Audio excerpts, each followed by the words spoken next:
एक बार एक आदमी किसी राजा के दरबार पहुंचा और उसने कहा, महाराजा, मेरे पास 2 रत्न हैं, जिसमें से एक बेशकीमती हीरा है और दूसरा साधारण कांस का टुकड़ा। यदि आपके दरबार में किसी ने ये बता दिया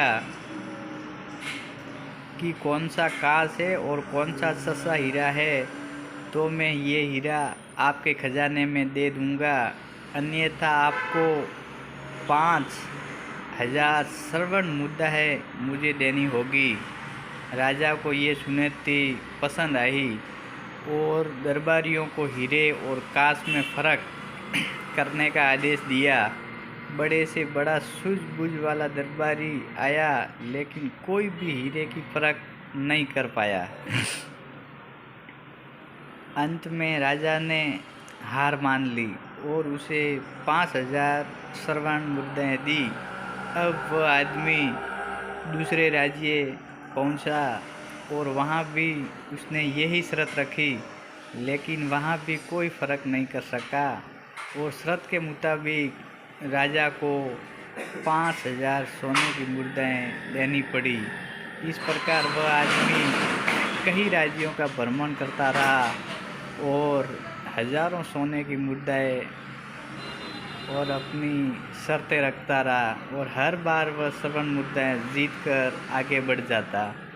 उस समय ठंड का समय था और एक राजा ने अपना दरबार खुले मैदान में लगाया था, ताकि दरबारी धूप का आनंद लेते हुए कामकाज निपटाता।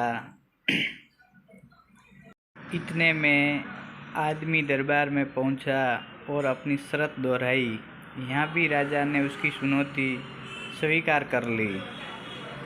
राजा ने विद्वानों को भी असली और नकली हीरे में फ़र्क करने का आदेश दिया, लेकिन यहाँ भी कोई फ़र्क नहीं कर सका। राजा उदास हो गया और उसने खजांची को खजाने से 5,000 मुद्रा लाने का आदेश दिया। तभी एक दरबारी जो जन्म से अंधा था, उसने कहा, महाराजा, खजांची को भेजने से पहले एक बार मुझे इन हीरों को परखने का अवसर दिया जाए। राजा तैयार हो गया और वह अंधा दरबारी बारी बारी से दोनों को छूकर एक टुकड़े की तरफ इशारा करके बोला, महाराजा, ये सस्ता हीरा है और दूसरा वाला साधारण कांच का टुकड़ा है, जिसका कोई मोल नहीं है। हीरे वाले आदमी की आंखें चमकी और वह बोला, बिल्कुल सही कहा है आपने, लेकिन आपने इसे पहचाना कैसे? उस अंधे आदमी ने जो जवाब दिया, उसे सुनकर वहाँ राजा सहित सभी की आंखें खुली की खुली रह गई। वह बोला, जो भी सस्ता हीरा होता है वह धूप में भी ठंडा रहता है, जबकि साधारण कांच थोड़ी सी गर्मी मिलते ही गर्म हो उठता है। बिल्कुल हम इंसानों की तरह। दोस्तों, यदि हम बड़ी